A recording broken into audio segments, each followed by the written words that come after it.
You're watching coverage you can count on. This is News Channel 15's First at 5.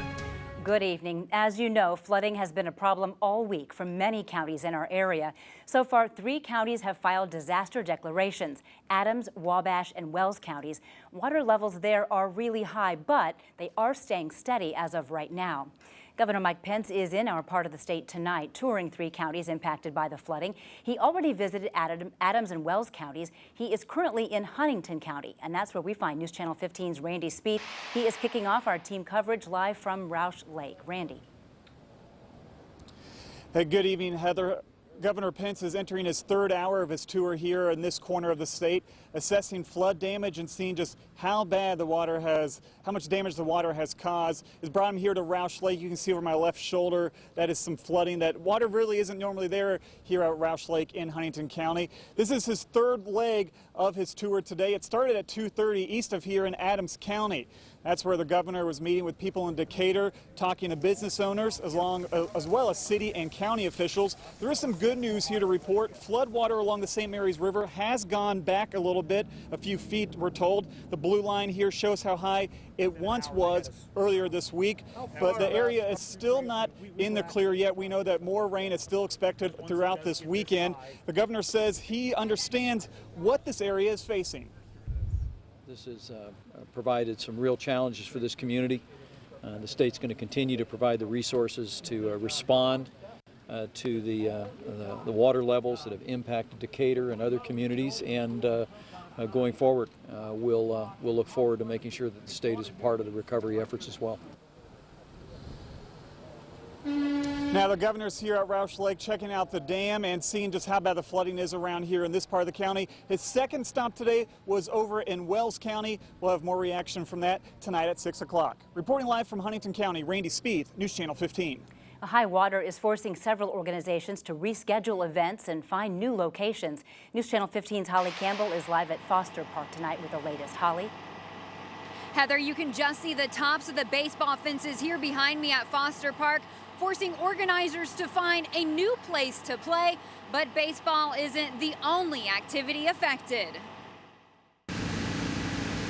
First time it has ever moved the date in 27 years. Floodwaters created a speed bump for this year's Scan Duck Race. Organizers say it was just too dangerous to go forward with the event scheduled for tomorrow. We really think it would be a safety concern for everybody involved and a logistical concern to try to get the cranes in and launch the boats. The event has been rescheduled for next month, and ducks are still available to buy.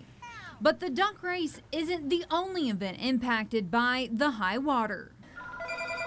Wildcat Baseball. Wildcat Baseball League is scrambling to reorganize games and find new baseball diamonds. A lot of them are underwater or have standing waters. President Bill Derbyshire says they've decided to move Foster Park's league to Tillman Park for the rest of the summer starting Monday, since all the diamonds are under several feet of water. Staff spent the day letting players know. Let you know and give you some schedules for the remainder of that week. Derbyshire says the decision to move stems from health concerns about what the floodwaters will leave behind. Even if it dries up, the health hazard we feel, you just don't know what it'd be. To put kids in that situation, it just wouldn't be a good thing.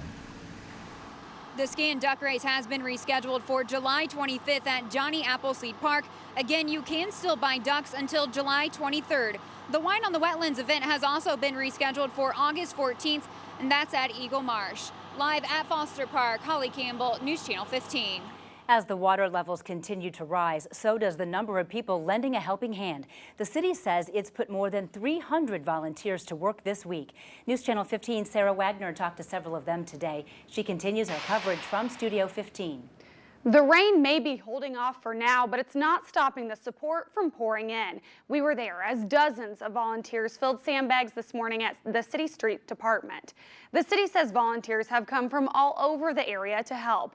We saw several families working nonstop around the large piles of sand, as well as larger groups. That includes around 25 players from the Wayne High School football team. The coach says many of his players have family members impacted by the flooding. He's using this volunteer opportunity to teach his team about community service. It's not all about football all the time. Sometimes it's about building character and getting them to understand how important the community is. We want to give back. The community has done so much for us and given us support over the years, so we like to support them too. Showing love for a place that has, raised me and taught me to be the man I am today. There's always joy in service. I've never felt bad after helping other people. I've always felt really good about doing that. And that's really encouraging, that we live in a city that, that really believes in helping people. The city says just since the flooding started, volunteers have been able to fill 17 of these trucks. Each truck holds around 300 sandbags. The city says it doesn't need any more volunteers at this time, but we will of course update you if and when that changes. In Studio 15, Sarah Wagner, News Channel 15. As you can imagine, it takes a lot of work from city leaders to coordinate logistics during a time like this. That all happens at the Flood Control Center at Citizen Square. In this room, engineers monitor everything from the sandbag supply to river levels. When volunteers call 911, someone in the center directs them to the areas that need the most help.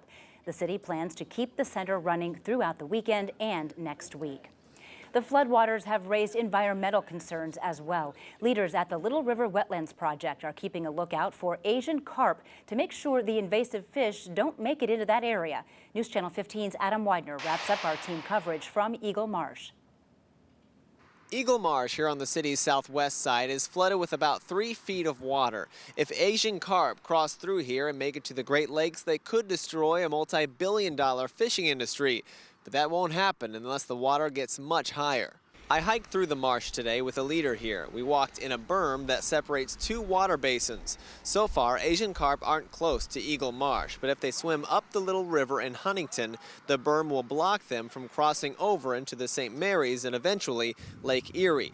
We walked a mile out to a fence installed to keep the fish out.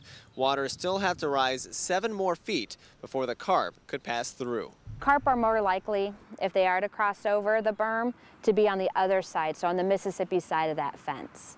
And so that fence is still standing, it's nice and strong. We have to go out and visit it in these kind of flooding conditions.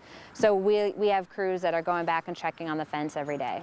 Leaders say this is the highest they've ever seen water rise at the fence. Once again, crews are keeping a close eye at the floodwaters here at Eagle Marsh. No sign that Asian carp could pass through just yet. On the city's southwest side, Adam Widener, News Channel 15.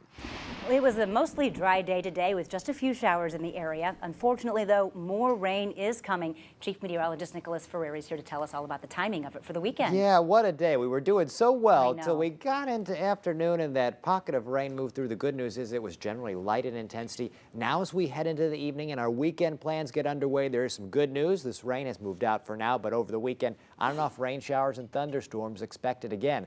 Take a look at Parkview Field. The Tin Caps are at home tonight, and it's one of those nights where the Boy Scouts will be spending the night at the park. So they want to know the weather forecast to be outside. For the most part tonight, this evening especially, will be dry. Overnight, rain chances will creep up again with just some light rain. On Storm Tracker now, things are quiet and dry. But take a look to the south. What is now a tropical depression, Bill, still swirling away and moving to the east, and that could spin in some rain showers, especially by the time we get to early tomorrow morning. 68 degrees is our temperature now after a high of 70. The clouds and rain kept things cool today. Winds from the northeast at 15 miles per hour. Overnight, down into the 60s. Then for the weekend, we have those periods of rain and storms to track. I'm back to give you the highest potential of those in the full forecast later on. All right, thank you, Nicholas. A Fort Wayne man who pleaded guilty to shooting another man last year now knows how long he'll spend behind bars. An Allen County judge sentenced Corey Tate to 4 years in prison and 3 years of probation.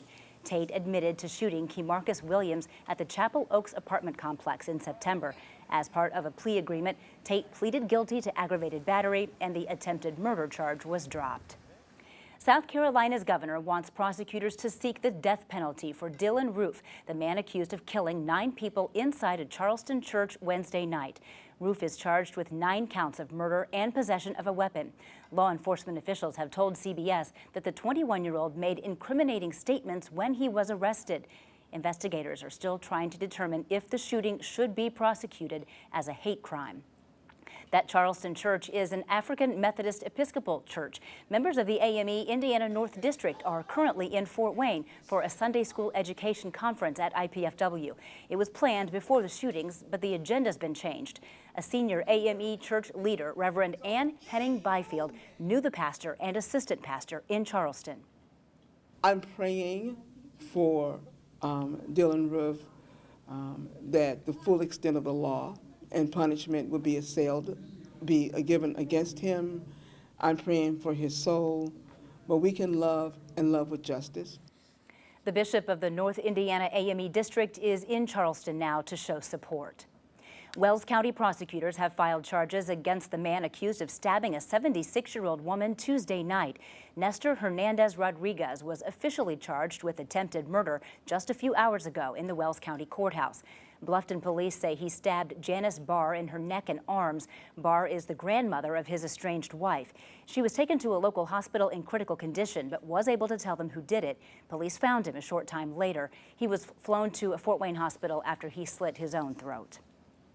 We now know the name of one of the two suspects accused of setting several cars on fire early Thursday morning. 18-year-old Ryan Moon was arrested a few hours after the fires. He is charged with 6 counts of arson-related crimes.